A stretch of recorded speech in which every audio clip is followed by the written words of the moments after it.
Hello everyone, welcome to the my YouTube channel Jwala sir study. इस video में हम देखेंगे आगमन और निगमन विधि, इंडक्टिव एवं डिडक्टिव मेथड।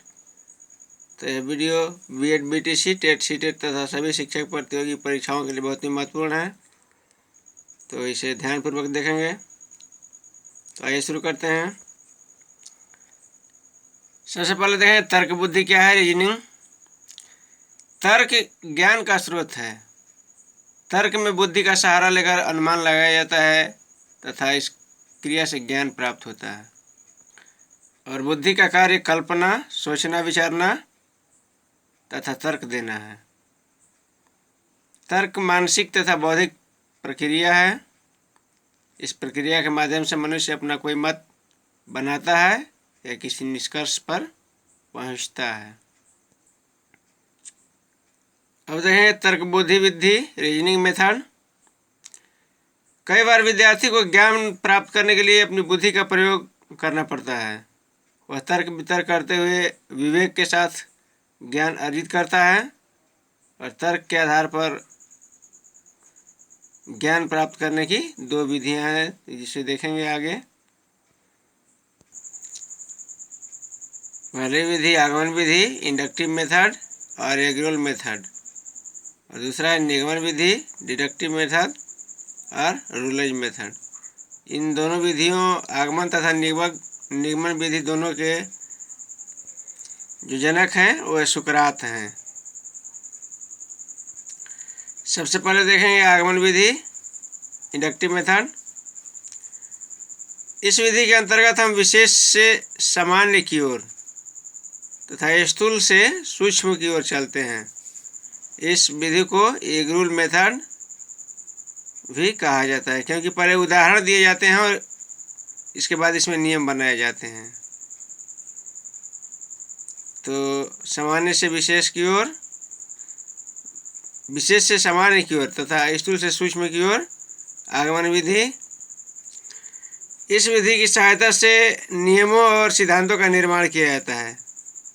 हम उदाहरण से प्रारंभ करते हैं तथा उदाहरणों के आधार पर बालक एक नियम का निर्माण करता है।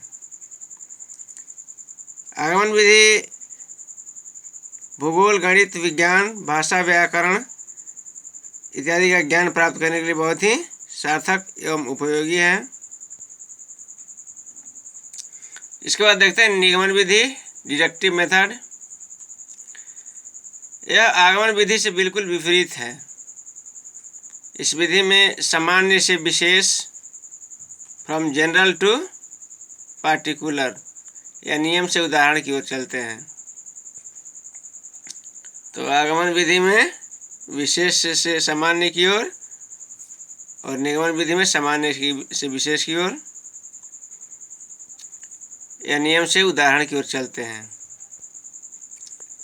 निगमन विधि को रूलेज विधि भी कहा जाता है, क्योंकि इसमें नियम का तो पहले ही पता होता है तथा उस नियम की सत्यता को परखा जाता है। जैसे गणित का एक नियम है कि एक त्रिभुज के तीनों कोणों का योग 2 समकोण होता है। इसकी पुष्टि किसी भी त्रिभुज के तीनों कोणों को मापकर दी जा सकती है। यह कथन सत्य है, उचित है तथा हम इसे स्वीकार कर लेते हैं। यह विधि अधिकतर विज्ञान, गणित तथा ज्यामिति आदि विषयों का ज्ञान प्राप्त करने के लिए बहुत ही उपयोगी है। इसके बाद देखते हैं विश्लेषण, एनालिसिस। विश्लेषण शब्द का अर्थ है एकत्रित वस्तुओं को अलग अलग करना। इस विधि में हम अज्ञात से ज्ञात की ओर, निष्कर्ष से कल्पना, कंक्लूजन टू हाइपोथेसिस की ओर पहुंचाने का प्रयत्न करते हैं। इस विधि में जो कुछ निकालना एवं ज्ञात करना होता है उससे आरंभ करते हैं। इस विधि से समस्या में छुपी गुत्थियों को सुलझाने के लिए इसकी चीर फाड़ की जाती है। जो सिद्ध करना होता है वह इस विधि में पहला पग, फर्स्ट स्टेप होता है।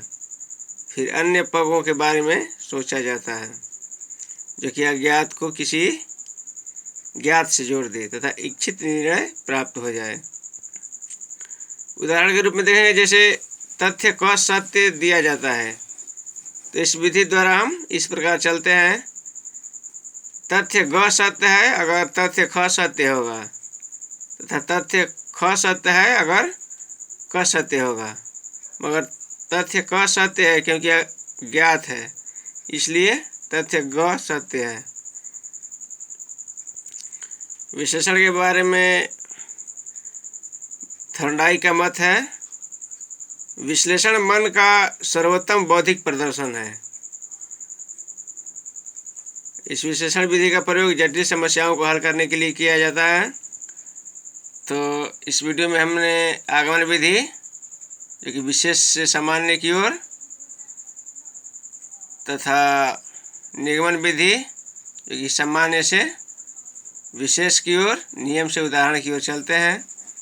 इसी तरह के और भी वीडियो देखने के लिए जो कि शिक्षक प्रतियोगी परीक्षाओं के लिए इम्पोर्टेंट है, हमारे YouTube channel Jwala sir study को सब्सक्राइब करें तथा वीडियो को अपने दोस्तों के पास शेयर करें।